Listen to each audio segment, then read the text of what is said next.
Aula da disciplina Tópicos Especiais em Mecânica Computacional.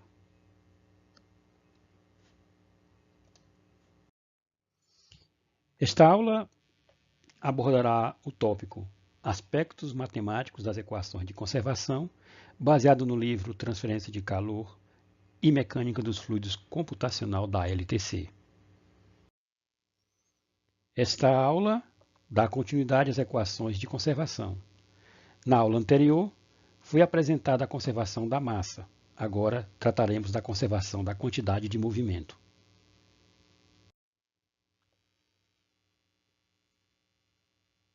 Para deduzir a equação da conservação da quantidade de movimento, será adotado o mesmo procedimento utilizado para deduzir a equação da conservação da massa.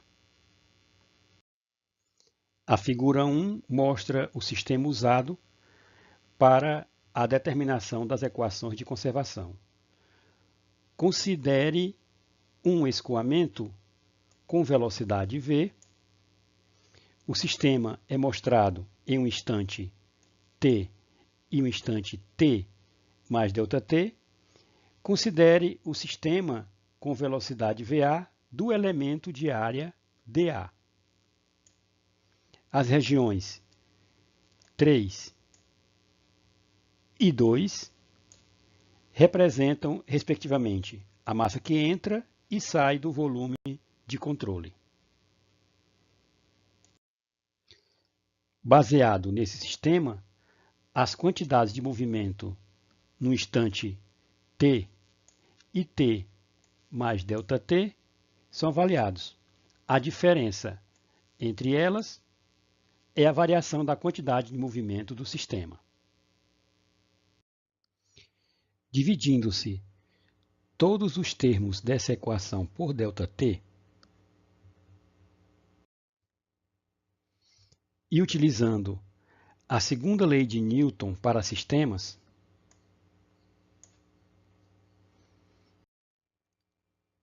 obtém-se a equação da conservação da quantidade de movimento para um volume de controle.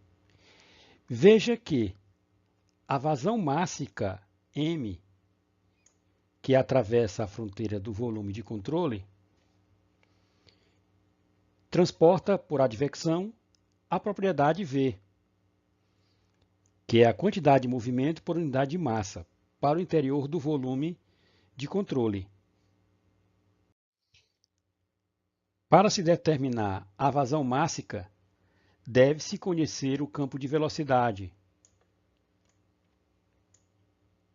sendo o produto da vazão mássica por V responsável pelas fortes não linearidades das equações de Navier-Stokes.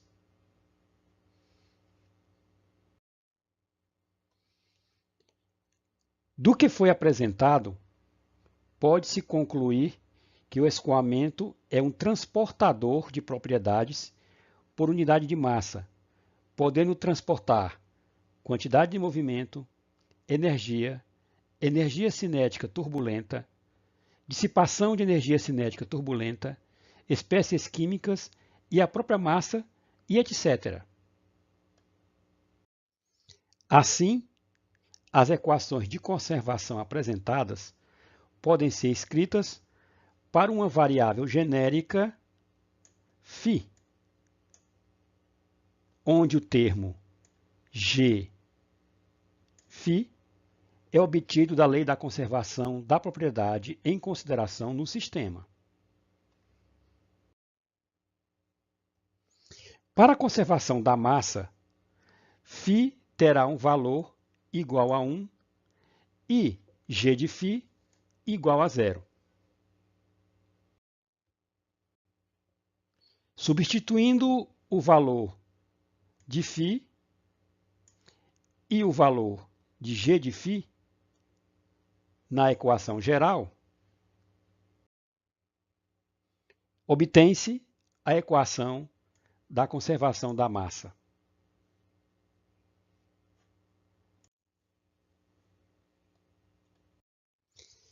Para a conservação da quantidade de movimento, φ tomará o valor de U, V ou W, que são as velocidades em x, y e z, e G de φ será igual ao somatório das forças por unidade de volume.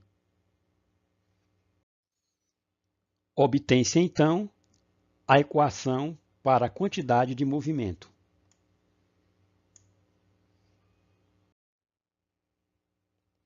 A figura 3 mostra um volume de controle com fluxo de massa carreando uma propriedade φ. Observa-se que o escoamento é caracterizado pela vazão mássica M, que causa o transporte líquido da propriedade φ por advecção para o volume de controle, que adiciona a geração de φ, G de φ. Isso provoca a variação da propriedade dentro do volume de controle. G de φ é obtido da lei da conservação da propriedade em consideração para o sistema. Como a quantidade de movimento é uma grandeza vetorial, suas equações escalares para as três direções coordenadas são escritas da seguinte forma. Para o eixo x, a variação da quantidade de movimento pela variação do tempo no volume de controle é igual à variação da quantidade de movimento que entra e a saída, somando aos somatórios das forças na direção x. Para a direção y, a equação toma a seguinte forma.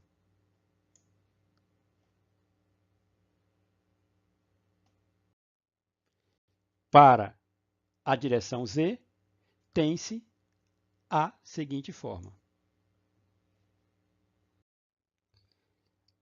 A equação da conservação da quantidade de movimento pode ser escrita na forma integral, onde o termo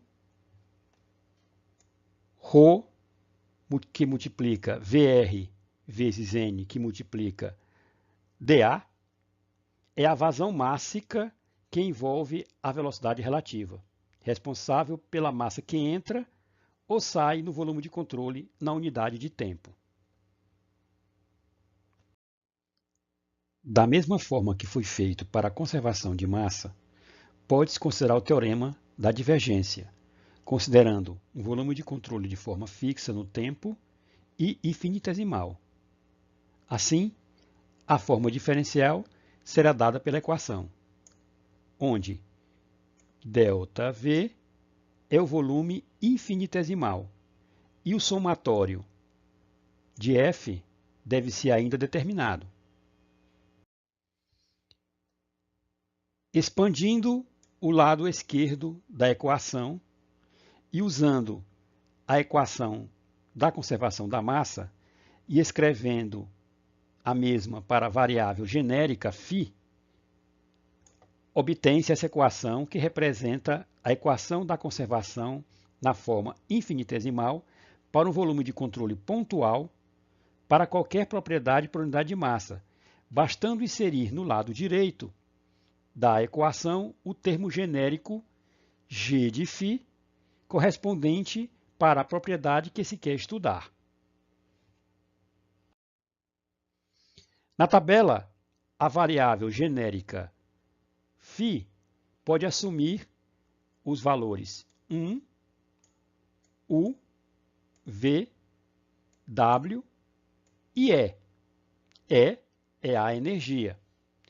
O termo G de φ pode ser 0, se φ for 1, pode ser o somatório das forças nos eixos x, y e z, se φ for as velocidades U, V e W nesses eixos coordenados.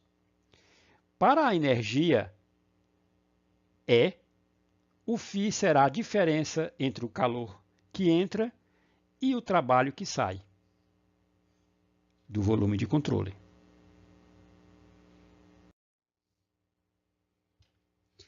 Na figura 4, uma situação bidimensional é mostrada. São realizados balanços das tensões normais e de cisalhamento nas direções x e y.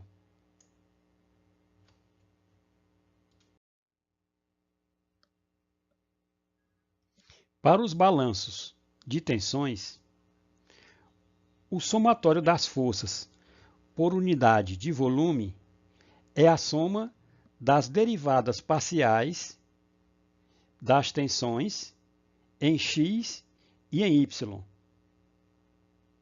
nestas direções.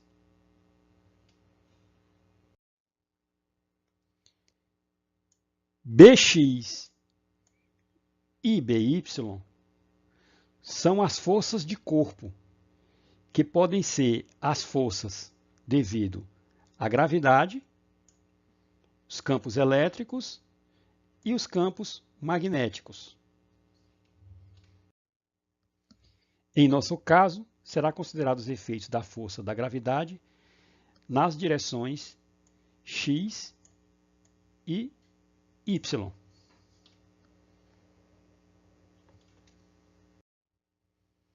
Considerando a equação geral, g de φ será inserido no lado direito da equação. Para as três dimensões, tem-se as seguintes equações do movimento. A primeira corresponde ao escoamento em x. A segunda corresponde ao escoamento em y. E a terceira corresponde ao escoamento em z. Essas equações fazem a relação entre o tensor-tensão e a taxa de deformação, criando equações especializadas para cada fluido ou classe de fluidos. Para fluidos newtonianos, o tensor-tensão é dado pela seguinte equação, onde P é a pressão estática. Delta IJ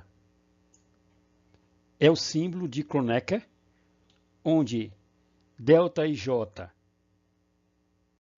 igual a 1 para I igual a J e delta IJ igual a 0 para I diferente de J.